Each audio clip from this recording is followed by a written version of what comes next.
Have you ever wondered what one of the greatest differences between a professional sounding studio and an amateur sounding studio is, or how they function and how that could be different? Well, today we're going to break down a couple different ways that could differentiate between just a home studio doing amateur work and somebody who is getting a ton of work done, getting a lot of music out to the world, and it may be the environment that surrounds them. Let's have a think on that.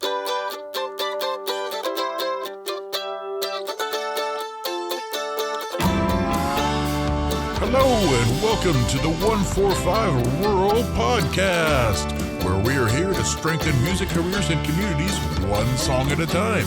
And now here's your host, Jacob Wing. Yay! Hey everybody, welcome to today's episode, and today is a pretty good one that I kind of wish that I had when I was a bit younger, when I was putting together one of the many recording and practice spaces I put together over a lifetime of doing music.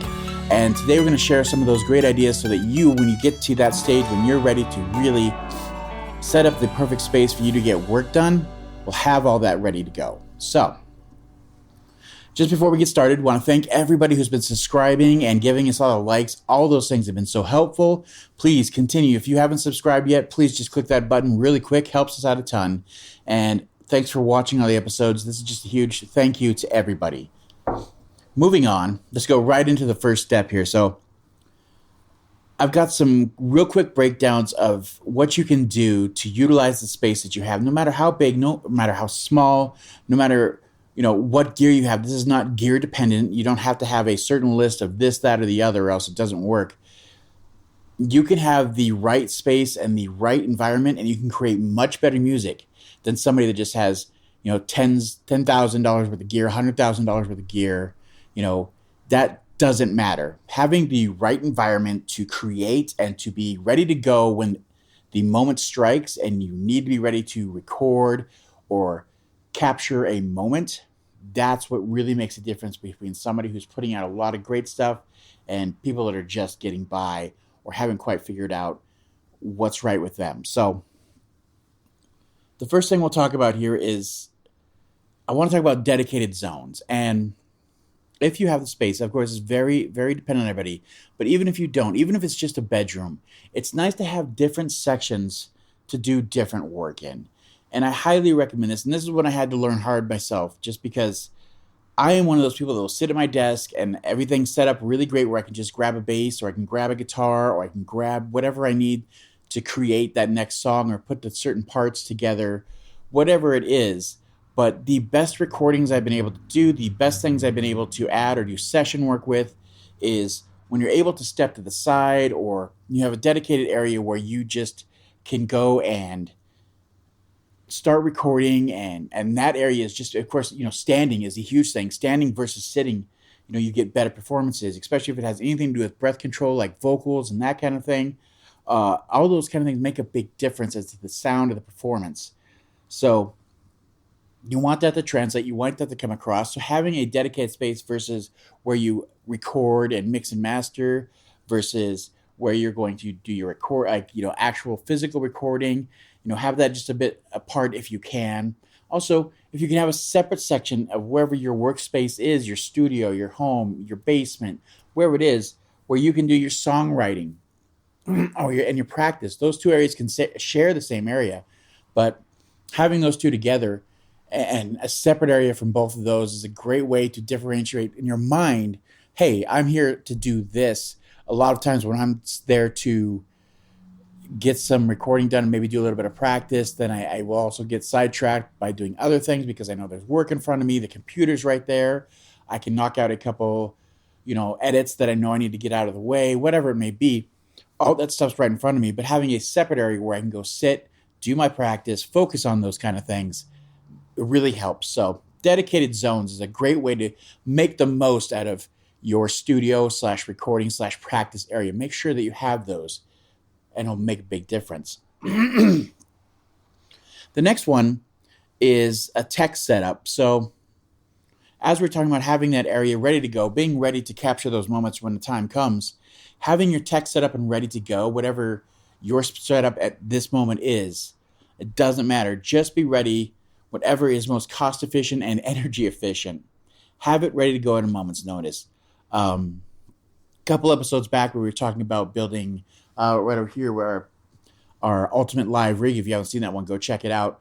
But we have a power unit there that has the flip switches on it, which is just fantastic. I have the same thing for my studio desk, where I can just come in the morning. I know exactly, just flip these two switches, hit this one, and this front one here hits my lights. It gets all my recording interfaces get turned on, studio monitors get turned on, and I know in that moment I can take the dogs out for a quick walk and a quick poo, bring them back in, and I'm ready to go. I can start recording. I can start practice. I can do whatever it is that the morning requires of me.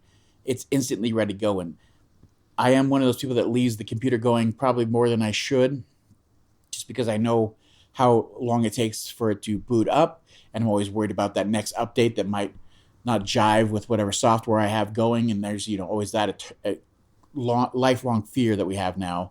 But you don't have to do that exact same thing. I recommend you probably shouldn't do that. But just having things set up and ready to go at a moment's notice, it takes the barriers away, and it stops you from having a reason not to do it, or I'll get to it later when I have the time. The time is now. There's no reason not to do it because it's ready to go. That's a huge difference between anybody that's, does this for a living, or music is their life, or what they're trying to accomplish, versus, I'll get to it when I can. I just don't have the time. They have so many barriers in the way. Just knock those out. Hi there, and welcome to the ad break. We're just going to take a moment to let everybody know about our community of growing members, and if you'd like to be a part of that, just look at the info below, and there will be a click there for an email sign-up to join in and get your voice heard. As well, if you're enjoying this content, please join our Patreon at patreon.com/145rural. There you can join any of our groups, and you can add to the discussion of what topics we will choose that will help you and hopefully future members of our groups, as well as join monthly Q&As and other such benefits. Again, that's patreon.com/145rural, and we look forward to seeing you there. Now, back to that regularly scheduled episode, and enjoy that content. Thanks again.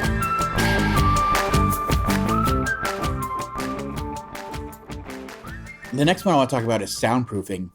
And this one's not super important. Of course, one of our best videos we've ever done was all about how soundproofing is really not as important as everybody likes to tell you it is. We still stand by that, but of course, the thing, and I've said it many times afterwards, that with soundproofing is it's not so much that it's not worth it, because it is, but it's a big investment. It's a time investment. It's a knowledge investment where you have to learn something, invest in your time to learn it, and why these reflections, and where it needs to go where to stop this from happening. But if you can get it, if you can afford it, and you take the time to do it, it's less work on the back end of having to make your recordings usable, take out the background sound that you didn't want in there. All those kind of things that take time and effort in the editing stages are now completely gone. And it's just one less barrier out of the way, like we're talking about here. So it is worth your time and investment to do it, but it just has to be at the right stage in your career. And it really shouldn't be every list you go to of how to set up a recording space. It really doesn't have to be there first and foremost. And we'll show you why. We'll link that right now and in the show notes of how you can deal with no soundproofing and using software to do noise cancellation in the background, clean up all your tracks. That'll get you through for quite a while. So there's always that. But if you have it, make sure that you can get all those reflection points. If there's walls on either side of you, find a way to dampen it. If you can afford to put a cloud above your mixing and mastering station, or wherever you're doing your recording and your editing, that makes a huge difference. Technique that I like to use, and a lot of people don't use this because it's not aesthetically pleasing, but my recording desk, which I built and put together, I have it at an angle with my walls, just because I know that it breaks up those sound reflections, and those first reflection points are not as intense. And of course, then you take time when you have a set spot to learn your speakers, run through them, make sure you make the adjustments of where the height is and the different parameters that are in that. You just go through it. You make sure you set everything up correctly. So soundproofing is a huge, huge thing when you can afford it and when the time is right. Another thing when we're talking about our personal workspaces, and now we're getting into a little bit of the touchy-feely, but but really something that I think makes a huge difference. And that is the inspirational and the personal touches. You should have as much as you can and much as means to you, things around you that remind you of, steps you've taken, how far you've come, things you've accomplished, all those little bits and pieces, those bits and bobs, those little reminders, those knickknacks can be around you. And they're really helpful to show you not only how far you've come, but where you're trying to get. Of course, you can have inspirational posters or sayings or plaques. Those are great if they really hit you and resonate. Yes, by all means, have those around. They're fantastic. Any signage or light up things. I love having like neon signs around me. I have one that I have a fascination with eagles for some reason. No real reason. But I have a couple light up signs that do that. And just to me, they remind me that I'm in a working space and I'm in that right area. They give me that vibe and that feeling of, yes, I'm here to create. Yes, this is a workplace. Let's get work done. Also have, CDs and albums on the wall, which I've accomplished and produced and worked with and done engineering for other artists, that have done well and that have been happy. They give you the thank you notes and they'll send you the album and, thank you for your time and, all those kind of things. I'd love to keep those reminders around just to show that you've done things and remind you that you've helped other people accomplish their dreams or get moving in their directions. And those are always great reminders of things get done and help you to inspire you to keep going forward and doing this. So those kind of things are huge. Personal touches are a big must for your area to get the most productivity and keep your mindset right and moving forward. Now, this might seem like it's a quick video, but this is the very last one I want to talk about. And I want to talk about the Feng Shui of your studio, of your recording area, of your workspace for your music. And the thing about this is that I'm not going to go deep into the actual Chinese, the real meaning behind of how Feng Shui works and all that. I'm just stealing the term because of the idea, but just making sure that the area that you work in to get the most out of it is set up as best as it can. And this is talking about the things that you would never think about that really do make a difference. And the first one we'll talk about is, again, removing all resistance. So in your room, you need to look around and take an inventory of what's there, what needs to be there, and what doesn't need to be there. I guarantee you, if you have music gear and you've been doing this any length of time, you're going to have things around that you like that maybe you don't use a ton, but they look cool, or they kind of definitely give the vibe off that this is who I am. I'm all about recording. I'm all about a guitar playing. I'm all about, my music and my songwriting and my playing piano, whatever it is. There's going to be items around that maybe don't function or get used a lot, but are there more just for a look that you're trying to, give that look, that vibe off to other people, but maybe it's not so important and they could be taken out and they're just taking up space. The other one is you want to make sure and really think about the flow and the movement through the area that you have. Is it easy for you to get to, like we talked about those zones, very first thing? Is it easy for you to switch from one to the other? Is there anything in the way? Is there obstacles? Do you have to climb over things? Anything that you can remove and make those switches easier, the more you're going to get done, the less you're going to put those mental blocks in your way and find reasons not to do things. You're just going to be switching back and forth, and just because it's there and it's easy, you're going to do it. The next one the other one I just want to talk about on that, the last one with removing resistance. And we did a whole episode about making sure your file systems were in order, and we gave you a nice handout how to set everything out. This is one of those things where you want to make sure everything that you're recording into, you're not worrying about which files are going where, how do I set this up? Everything should just be ready to go. Your filing system should be all set up. And no, it seems just extra work to do and more to think about, but it's really a big step if you don't have to think about it. If it's already set up, you can accomplish so much more just because it's already done. You don't have to think about it. Get the recordings. You can go back and grab them. You know right where they are when you need to access them. One we just talked about with my desk here is just your desk placement. Make sure that wherever it is in your room, if you're using whatever you're using to put things on and be able to sit at and do work, we're calling your desk. Make sure it's at a point in the room that it is, central to what you're doing. But also think of other things. Is it in the most optimal space? Is it in the way? Is it hindering what I'm doing? all those kind of things. How easily can I access this thing? All those kind of things. Where your desk is sitting is very important. Of course, consider into that, as we're talking about, mostly just the feeling of the room. When you see this desk, does it make you feel like you want to get something done? Or when you look at it, you step into your room, your studio, your office, does it make you feel dread just because it feels claustrophobic, or is there something about it? If that's the case, move it somewhere else. Try a different area till I get that feeling of when you walk in the room, there's my desk, there's my workstation, let's get this done. I'm going to sit down and get to work. Again, we talked about clearing pathways. That's a huge one, making sure all your paths out of the ground, everything around you is clear. The studio that I'm in right now is a horrible example of that, just because we've been doing so much gear review and putting stuff together. We have things all over the spot, but still, I can have clients come in and the ground is clear, the area is clear, we're able to walk around, get work done. All our zones are ready and set up and easily accessible. But make sure as much clutter is removed as can be, just because the more that's there, the more that you feel like you're being overwhelmed or there's additional things you need to deal with cleaning up, the less that your mind wants to get to that point to make music, to create things, to get to work. Another huge one that really gets underlooked is proper lighting. And you just have to be honest with yourself. You have to know yourself well enough to know how much lighting you need. Do you need mood lighting? Do you need, neon lights? Do you need black lights? Personally, if we're sharing what I have to have natural light. I love natural light. And that comes with its own, problems in its own. Just because if you're introducing natural light, you're introducing windows, you're introducing things that are letting in a little bit of sound. You're going to have to compensate for that. You're going to know how to work around that with mic placement. And again, noise removing software, all those kind of things. You're going to have to understand how to use those and utilize the best space you have as the equipment, as one of your tools. So understand that knowing what you need for natural lighting can introduce noise. Overhead lights that are,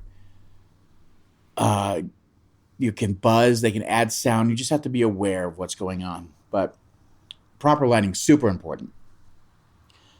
The next thing, of course, is just finding what we all think of when we say the word Feng Shui, the term Feng Shui, is just finding that balance. And you need to find the balance and harmony in your workspace. You need to figure out how all the items you have there are adding to the overall feeling of what's getting done and the overall drive for you to accomplish something. And is it really just radiating, this is me getting work done?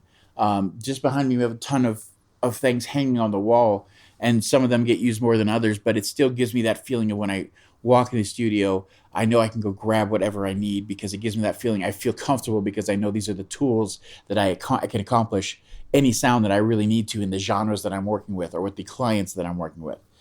All those kind of things, they're in perfect balance. They are where they are for a reason, and that's just working over time to figure out what works best for me and my workflow and for my customers and for my clientele. You should be doing the same just for your area. We were just talking about making sure everything's clean. Just make sure, even if it's, it's clean, sometimes everything can feel out of sorts for you, or you could avoid an area because there's too much clutter. Just take a time every couple months to declutter, remove things that are just unnecessary or just sitting around collecting dust. Declutter the area. No matter how big or how small your studio is, I guarantee you there's clutter somewhere. Make sure that you can, as best as you can, declutter it. I know a big thing for me mentally, and when we're talking about decluttering, is cables. Cable management can be a huge part of that. Of course, we'll do a video on that here in the future, but just making sure your cables are organized, tied down, everything's as clean and open as it can be and safe without, hoarding in, spiders will get stuck in, if you have a bundle of cables, they'll get up in there. You want to avoid all that. Make sure that everything is as organized as it could possibly be. The last thing I just want to talk about here is personal energy. And again, that sounds a little bit hippy-dippy, and to be fair, it kind of is.